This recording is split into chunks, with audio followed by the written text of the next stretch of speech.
السلام علیکم ورحمۃ اللہ وبرکاتہ۔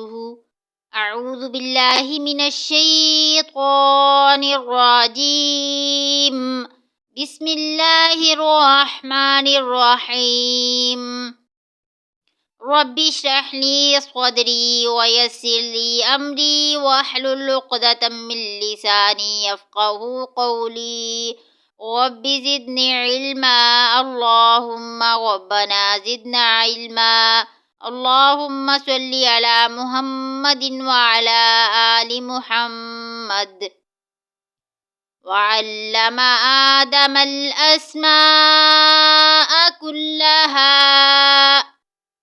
كلها ثم عرضهم على الملائكة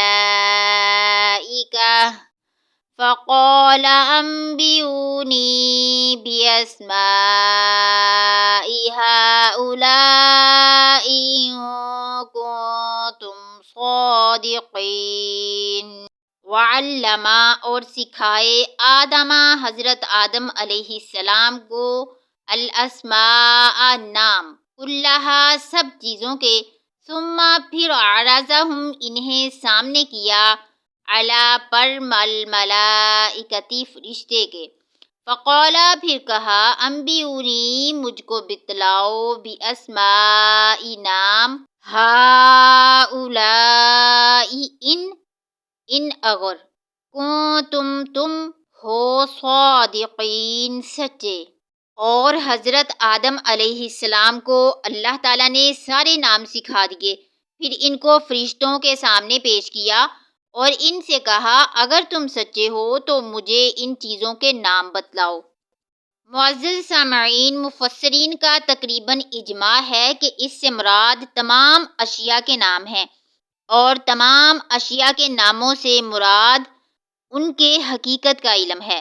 آپ انسانی علم، ہیومن نالج کا تجزیہ کریں تو وہ یہی ہے کہ انسان ایک چیز کو پہچانتا ہے، پھر اس کا نام رکھ لیتا ہے یا اس کے لیے کوئی اصطلاح ٹرم قائم کرتا ہے۔ وہ اس نام اور اس اصطلاح کے حوالے سے اس چیز کے بارے میں بہت سے حقائق کو اپنے ذہن میں محفوظ کرتا ہے۔ تو اللہ تعالیٰ نے انسان کو تمام نام سکھا دیے، گویا کل مادی کائنات کے اندر جو کچھ وجود میں آنے والا تھا، ان سب کی حقیقت سے حضرت آدم علیہ السلام کو امکانی طور پر آگاہ کر دیا۔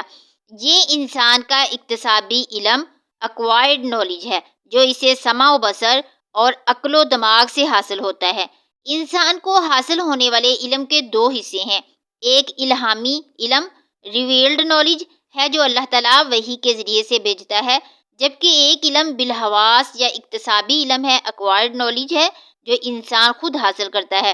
اس نے آنکھوں سے دیکھا، کانوں سے سنا، نتیجہ نکالا اور دماغ سے کمپیوٹر نے اس کو پروسیس کر کے اس نتیجے کو کہیں حافظے کے اندر محفوظ کر لیا۔ پھر کچھ اور دیکھا، کچھ اور سنا، کچھ چھو کر، کچھ چکھ کر، کچھ سونگھ کر معلوم ہوا اور کچھ اور نتیجہ نکلا، تو اسے سابقہ یادداشت کے ساتھ ملا کر نتیجہ نکالا۔ قرآن پاک میں اللہ تعالیٰ ارشاد فرماتے ہیں، ان السمع والبصر والفؤاد کل اولئک کان عنہ مسئولا۔ یہ جو آیت ہے سورۃ بنی اسرائیل کی ہے، آیت نمبر 36۔ انسان کو یہ اکتسابی علم یعنی ایکوائرڈ نالج تین چیزوں سے حاصل ہو رہا ہے، سماعت سے، بصارت سے اور عقل سے۔ عقل اس تمام سینس ڈیٹا کو جو اسے مہیا ہوتا ہے حواس کے ذریعے سے پروسیس کرتی ہے اور فائدہ اخذ کرتی ہے۔ یہ علم ہے جو بالقوت حضرت آدم علیہ السلام کو دے دیا گیا۔ اب اس کی ایکسفولیشن ہو رہی ہے اور درجہ بدرجہ وہ علم پھیل رہا ہے، بڑھ رہا ہے۔ بڑھتے بڑھتے یہ کہاں تک پہنچے گا ہم کچھ نہیں کہہ سکتے۔ انسان کہاں سے کہاں پہنچ گیا۔ اس نصف صدی میں علم انسانی میں جو دھماکہ ہوا ہے اور آپ اس کا تصور تک نہیں کر سکتے۔ اکثر بڑے بڑے سائنسدانوں کو بھی اس کا ادراک و شعور نہیں ہے کہ انسانی علم نے کتنی بڑی زکند لگائی ہے، اس لیے کہ ایک شخص اپنی لائن کے بارے میں تو جانتا ہے کہ اس میں کیا کچھ ہو گیا، مثلاً ایک سائنسدان صرف فزکس یا اس کی بھی کسی شاخ کے بارے میں جانتا ہے، باقی دوسری شاخوں کے بارے میں اسے کچھ معلوم نہیں ہے۔ یہ دور اسپیشلائزیشن کا دور ہے، لہٰذا علم کے میدان میں جو بڑا دھماکہ ہوا ہے اس کا ہمیں کوئی اندازہ نہیں ہے۔ ایک چیز جو آج ایجاد ہوتی ہے، چند دنوں کے اندر اس کا نیا ورژن آ جاتا ہے اور یہ متروک ہو جاتی ہے۔ ابلاغ اور مواصلات کمیونیکیشنز کے اندر انقلاب عظیم برپا ہوا ہے۔ آپ یہ سمجھیے کہ اقبال نے یہ شعر کبھی کہا تھا، اس کی تعبیر قریب سے قریب تر آ رہی ہے۔ عروج آدم خاکی سے انجم سہمے جاتے ہیں کہ یہ ٹوٹا ہوا تارہ میں کامل نہ بن جائے، اور یہ میں کامل اس وقت بنے گا جب دجال کی شکل اختیار کرے گا۔ دجال وہ شخص ہوگا جو ان تمام قواعد طبیعہ کے اوپر قابو پالے گا، جب چاہے گا جہاں چاہے گا بارش برسائے گا، وہ رزق کے تمام خزانے اپنے ہاتھ میں لے لے گا اور اعلان کر دے گا کہ جو اس پر ایمان لائے گا اسی کو رزق ملے گا، کسی اور کو نہیں ملے گا۔ اس کی آواز پوری دنیا میں سنائی دے گی، وہ چند دنوں کے اندر پوری دنیا کا چکر لگا لے گا۔ یہ ساری باتیں حدیث میں دجال کے بارے میں آئی ہیں۔ وہ آدم کے اس اکتسابی علم، ایکوائرڈ نالج کی اس حد کو پہنچ جائے گا کہ فطرت کے تمام اسرار اس پر منکشف ہو جائیں اور اس قواعد طبیعہ پر تصرف حاصل ہو جائے۔ وہ انہیں ہراس کر لے گا اور قابو میں لے لے گا اور انہیں استعمال کرے گا۔ انسان نے جو سب سے پہلا ذریعہ توانائی دریافت کیا وہ آگ تھا۔ آج سے ہزاروں سال پہلے ہماری کسی جد امجد نے دیکھا کہ کوئی چٹان اوپر سے گری، پتھر سے پتھر ٹکرایا تو اس میں سے آگ کا شعلہ نکلا۔ اس کا یہ مشاہدہ آگ پیدا کرنے کے لیے کافی ہو گیا کہ پتھروں کو آپس میں ٹکراؤ اور آگ پیدا کر لو۔ چنانچہ آگ اس دور کی سب سے بڑی ایجاد اور اولین ذریعہ توانائی تھا۔ اب وہ توانائی انرجی کہاں سے کہاں پہنچی؟ پہلے اس آگ نے بھاپ کی شکل اختیار کی، پھر ہم نے بجلی ایجاد کی اور اب ایٹمی توانائی حاصل کر لی، اور ابھی نامعلوم اور کیا کیا حاصل ہونا ہے، واللہ عالم۔ ان تمام چیزوں کا تعلق خلافت عرضی کے ساتھ ہے، لہٰذا فرشتوں کو بتایا گیا کہ آدم کو صرف اختیاری نہیں، علم بھی دیا جا رہا ہے۔ ثم اعرضهم علی الملائکۃ، پھر ان تمام اشیاء کو پیش کیا فرشتوں کے سامنے۔ فقال انبئونی باسماء ہؤلاء ان کنتم صادقین، اور فرمایا کہ بتاؤ مجھے ان چیزوں کے نام اگر تم سچے ہو۔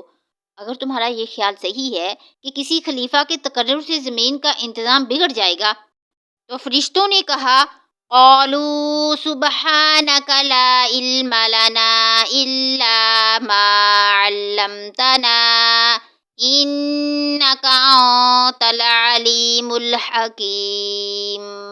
قالوا، انہوں نے کہا سبحانک، آپ پاک ہیں، لا علم لنا، ہمیں کوئی علم نہیں ہے، الا مگر ما جو علمتنا آپ نے ہمیں سکھا دیا، انک انت بے شک آپ، العلیم جاننے والے ہیں، الحکیم حکمت والے ہیں۔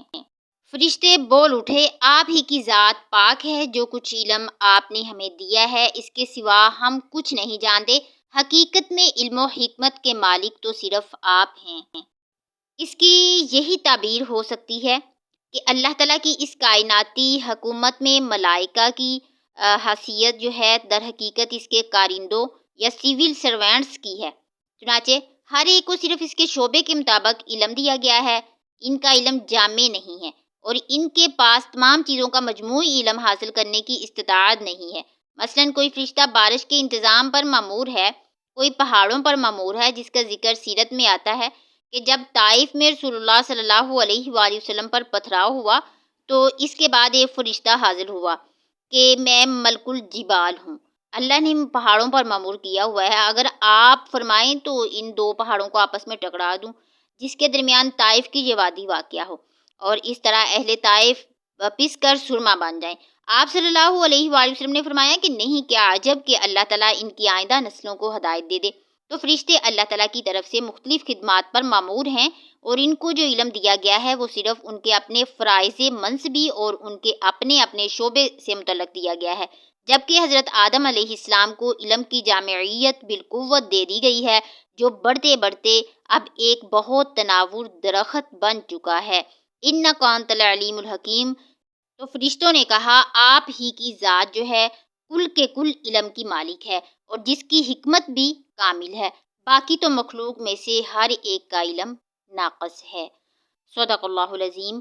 اللہ تعالیٰ سے دعا ہے کہ اللہ تعالیٰ ہمیں قرآن پاک کے ساتھ جوڑ دے اور اس کو سمجھ کر پڑھنے کی توفیق عطا فرمائے اور ہمیں اس پر عمل کرنے کی بھی توفیق عطا فرمائے۔ آمین ثم آمین وما علینا الا البلاغ المبین۔